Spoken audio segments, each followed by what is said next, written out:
We'll get you top stories from India and the region. I'm Shubhendu Ghosh, and for news from rest of the world, I'm joined by my colleague Ollie Barrett in London. Ollie, how are you?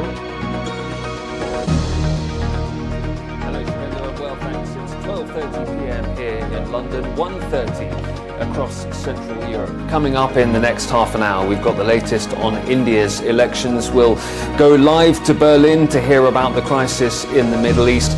And we'll also get the latest on the Russian flooding. First, Shubhendu's got the headlines. West Asia on the edge. European Commission and G7 leaders condemn Iran's strike on Israel, demand cessation of hostilities and end to the Gaza crisis. India's Minister of External Affairs discusses West Asia situation with counterparts of Israel and Iran, seeks safe release of 17 Indian sailors on board a ship seized by Iranian military. Donald Trump to become the first former US president to face criminal trial in New York court today. Case involves hush money paid to an adult star to cover up an affair.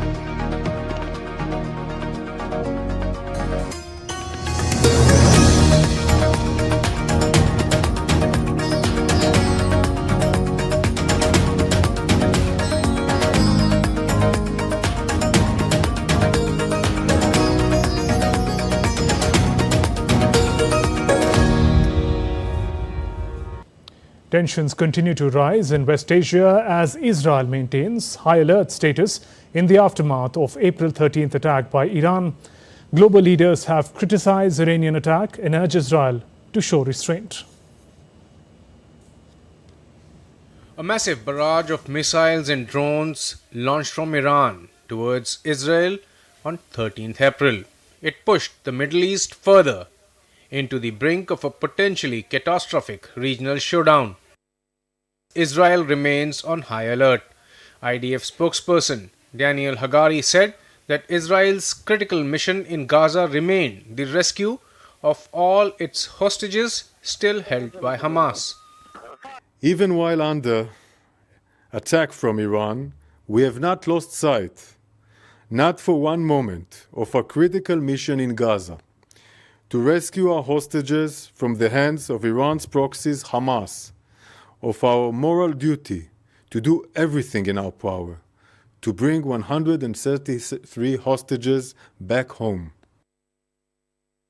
US President Joe Biden said that Israel demonstrated a remarkable capacity to defend against and defeat even the unprecedented attacks, but also cautioned that Washington would not participate in an Israeli counteroffensive against Iran. This comes as Israeli Prime Minister Benjamin Netanyahu's war cabinet favored retaliation to the Iranian attack in a meeting convened on Sunday. However, the officials were divided over the timing and scale of any such response. India has also pressed for immediate de-escalation. External Affairs Minister Dr. S. Jaishankar engaged in discussions with both Israeli and Iranian counterparts, expressing India's concerns over the evolving situation. The Iranian assault on Israel reverberated in the Asian markets, causing share slumps and gold price spikes amid apprehensions of a broader regional conflict. Meanwhile, British Foreign Secretary David Cameron urged Israel to be smart and not escalate the conflict, as the Iran strike had been a near total failure. As friends, to think with head as well as heart, to be smart as well as tough, and to recognize Iran suffered this defeat because the attack was a failure. The world can see what a malign influence they are. And I think that the right thing to do is not to escalate. And DD India's Alex Skadia joins us live from Tel Aviv. Alex, while West Asia remains on the edge, what are you learning about the possible next course of actions by Israel and Iran?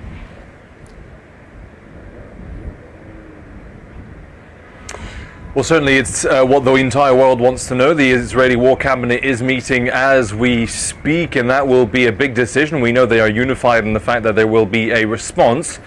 The big question is what that response will be. We know that some favor building a regional coalition to put more pressure on Iran, further isolate Iran after it sent more than 300 drones and rockets towards Israel indiscriminately in a way that could have jeopardized the holy city of Jerusalem, could have jeopardized populated areas like the town of Beersheba, I should say.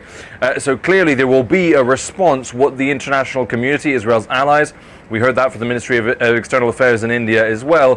What the international community is trying to avoid is a direct military response from Israel, something Joe Biden has said the US would not support because they would see that as an escalation and a risk of all-out war between two nuclear-capable countries, Israel and Iran. So at the moment, we'll wait to see the final decision by the Israeli War Cabinet, but it seems that they are going to prefer a strong diplomatic coalition, regional coalition building response to put more pressure on Iran and to exact a price, as Benny Gantz, the War Cabinet member from Iran, said, exact a price from Iran, according to Benny Gantz. So clearly, options on the table, no final decision yet, but it seems that that military response will not be coming.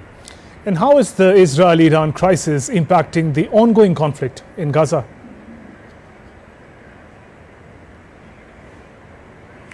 Well, certainly it's taken the attention away from it briefly, but that is most likely going to change in the next few days. We know that the Israeli military has called up 3 more brigades, around 12,000 men, in preparation for an operation in Rafah, an operation which the United States still does not support in its current form. They still want to see the evacuation of civilians, more than 1 million of them, from the city of Rafah, entirely overcrowded, unsuitable for people to stay in the long run. And that's why some of those Palestinians in Gaza have been moving up from the city of Rafah and trying to get back to the north of the Gaza Strip where they lived. Now, a tragic incident today. We understand Israeli forces opened fire on people, hundreds of them trying to travel back up to the Gaza Strip. Details on exactly what happened are still quite patchy, but the Hamas-run health ministry saying 68 people were killed. It was an artillery strike and soldiers opening fire against those people, those Palestinians who said they were under the impression that they were allowed to return. Now, the Israeli military has clarified. They've said people should not go back to the north of the Gaza Strip, but while the situation with Iran seems to be at least temporarily calming down, the war in Gaza still rages on. Alex, thank you for those updates.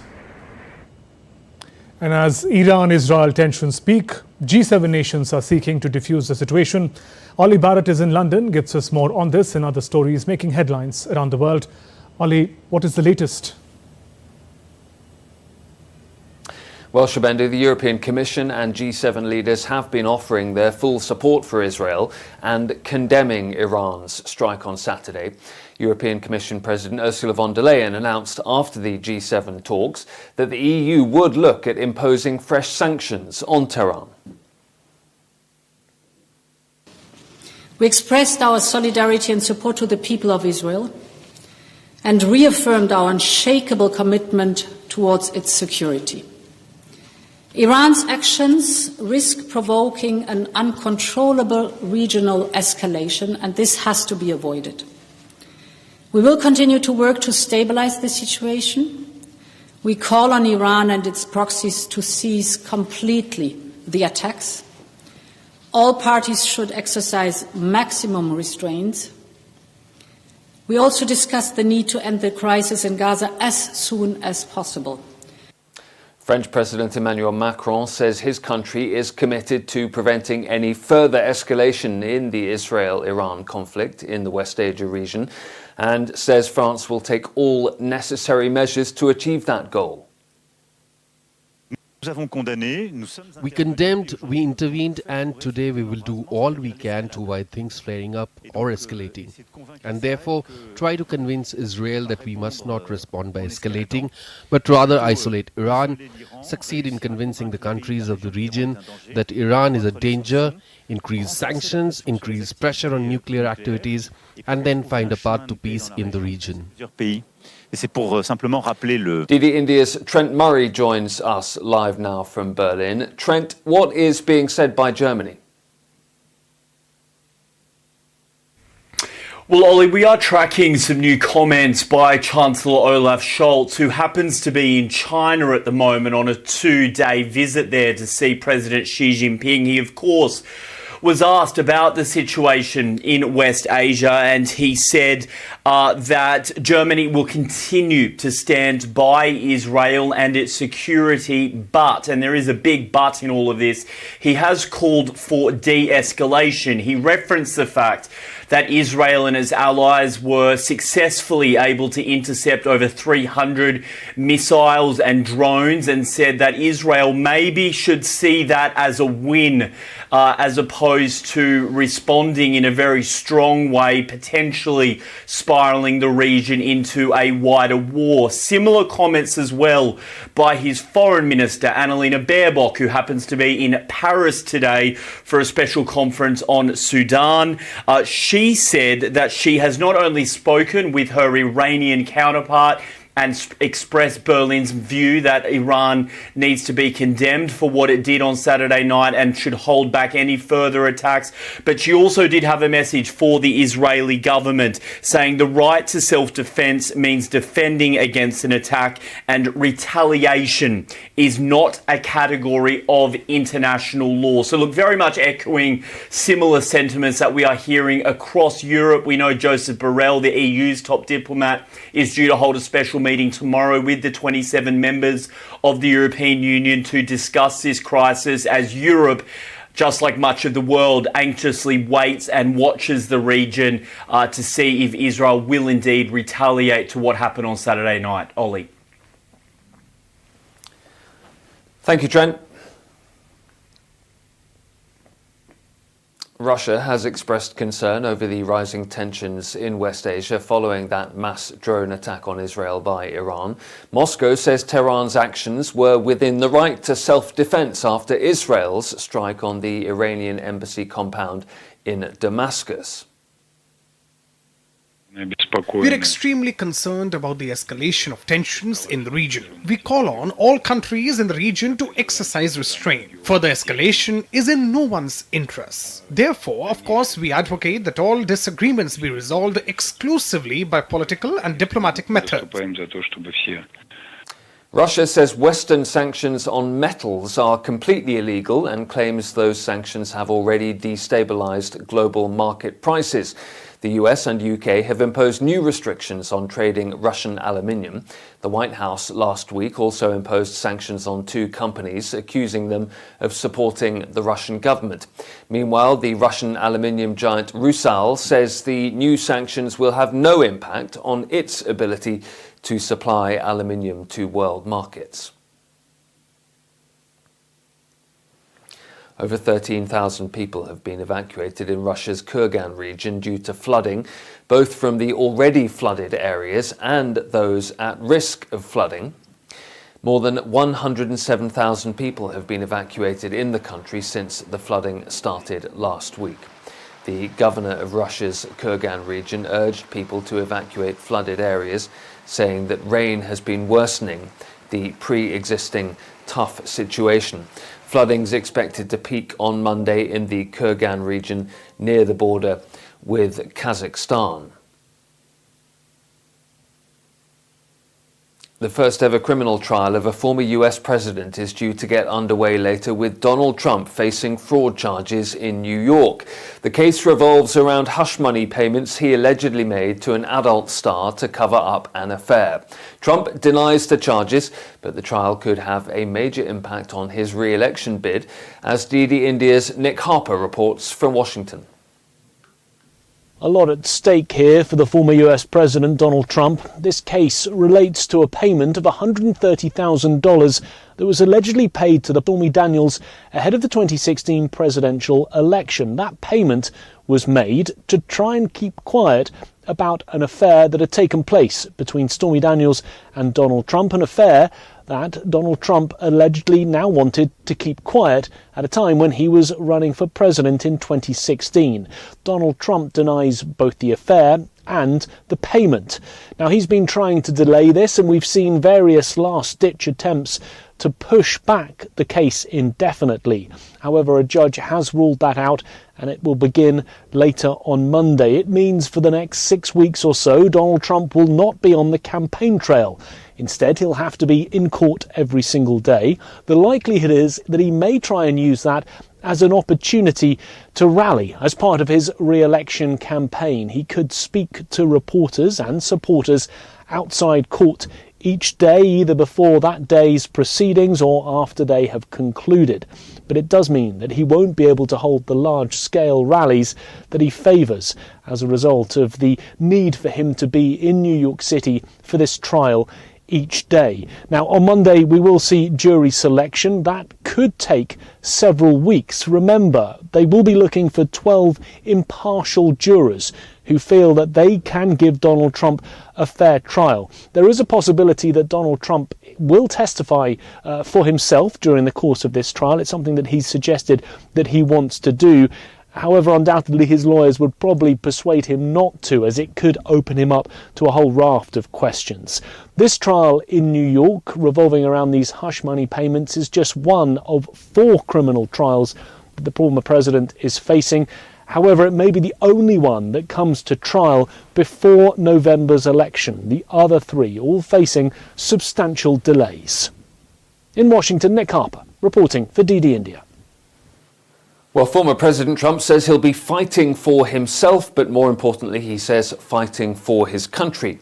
On the eve of that New York trial, Donald Trump posted a statement on social media platform Truth Social. He says that election interference like this has never happened, he claims, before in the United States. President of the Philippines says a trilateral agreement, which was signed between his country, the US and Japan, is the strengthening of relations between the 3 nations. Last week, the leaders of the countries met in a 3-way summit in Washington, expressing serious concerns about what he called China's dangerous and aggressive behavior in the South China Sea. The Philippines president said the trilateral agreement will be significant. We have to maintain commerce, we have to maintain the peace, we have to maintain stability. And that's what really the point of the trilateral agreement is so that we provide for ourselves in the region, in the Indo-Pacific region, an area of peace and stability so that we can all find our way in this new global economy, post-pandemic economy. And I think that's really the point of that trilateral agreement. And on that note, Shibendu, I'll hand it back to you in Delhi. Thanks very much, Ollie, for getting us those updates. Sudan is marking 1 year since fighting erupted in the capital Khartoum between Sudanese army and its rival paramilitary group, the Rapid Support Forces. The conflict has extended to cover many of Sudan's regions, adding more weight on a long existing humanitarian catastrophe. Naba Moiddin reports from Port Sudan. 12 months now since war broke out in Sudan between the Sudanese army and the paramilitary forces, the Rapid Support Forces. The clashes that started in the capital Khartoum have spread to other regions, including Darfur region, Kordofan, Central Sudan, White Nile State, and other regions in the country. The war has killed over 16,000 people and forced 8.5 million people to be internally displaced, while 1.8 million people have crossed to neighboring countries, which is the world's largest scale internal displacement crisis. The war in Sudan has also resulted in a very complicated humanitarian crisis where 25 million people are in dire need of food, 18 million people, which is half of Sudanese population, are suffering from acute levels of hunger crisis. All of the efforts and initiatives to contain the Sudanese war and to stop it have so far failed. Aid delivery also is one of the obstacles in Sudan, where aid workers and organizations are suffering from unsafe humanitarian corridors, unsuccessful ceasefires, and bureaucratic issues and security issues, which made aid delivery very difficult for organizations. The Sudanese people, after 1 year of war, are living a very devastating situation, and experts believe that as the war is entering into a new year, the situation, the security situation, economy situation, and humanitarian situation will deteriorate further if the two warring sides will not sit in negotiation table and end the war very soon. Naba Muhyiddin, reporting from Port Sudan to DD India.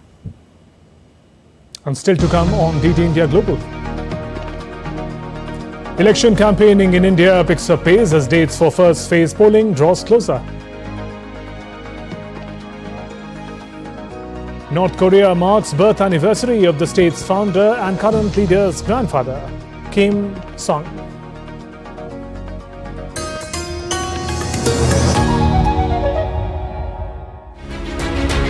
As a cycle of accountability returns, the time has come when the biggest democracy chooses to write another chapter in its glorious history.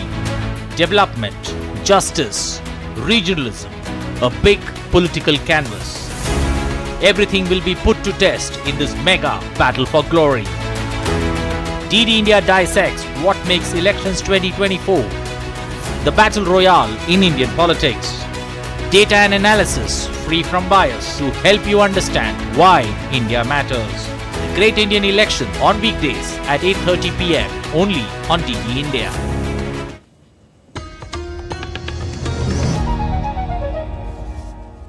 Welcome back. You're watching DD India Global. I'm Shubhendu Ghosh. Next in the show is the latest on the world's largest democratic elections in India.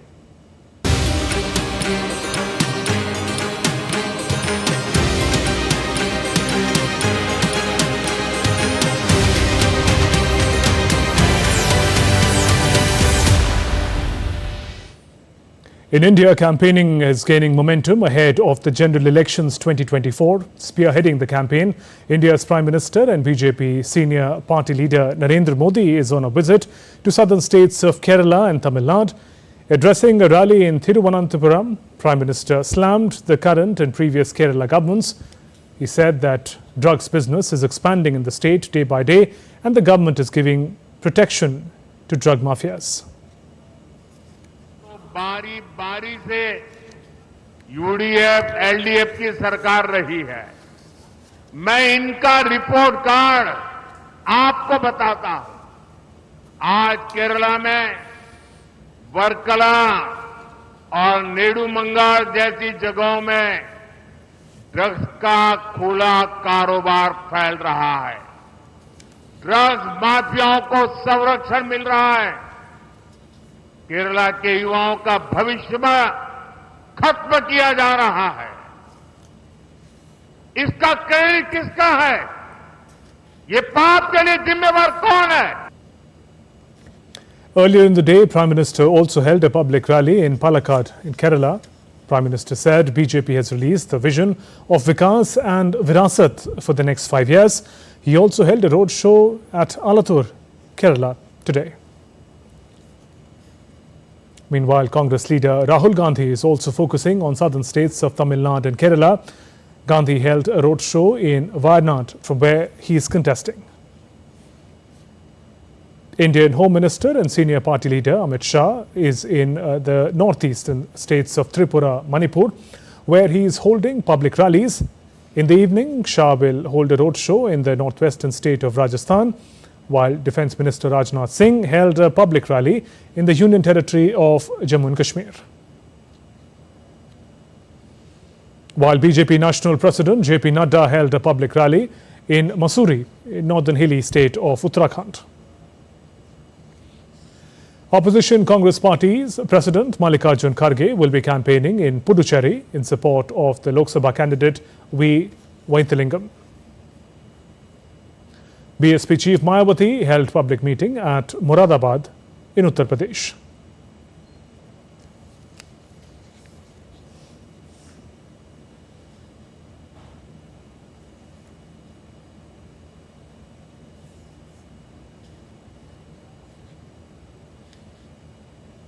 As the nation gears up for the elections, we'll be getting you all the updates. Let's take a look at other stories meanwhile making news around the world. Massive dance party and fireworks were organized as North Korea marked the 112th birth anniversary of the state's founder and current leader, grandfather Kim Il-sung. Two Thousands of North Korean students were seen dancing next to balloons and a banner marking the 4.15 celebration and watching fireworks display at Kingsong Square. U.S. Ambassador to the United Nations Linda Thomas-Greenfield held a meeting with South Korea's Defense Minister Shin Wok-sik on Monday in Seoul. The leaders discussed North Korea and bilateral alliance. These talks come amid growing concerns that Pyongyang may be increasingly emboldened to escalate its weapons program. As Han King's Commemoration Day approaches, many tourists have flocked the Hung Temple historical relic area in Phu Tho province of Vietnam. These days, night tours have become highlights of the site, along with numerous activities organized to appeal to visitors across the country. That's all for this edition of DD India Global. Let us know your thoughts on the news of the day. You can connect with us on Facebook, X and Instagram. You can also find us online at ddindia.co.in. We'll be back with more news as it breaks here on DD India. I'm Shubhendu Ghosh from all of us here in Delhi. Thanks for watching DD India Global. Namaskar.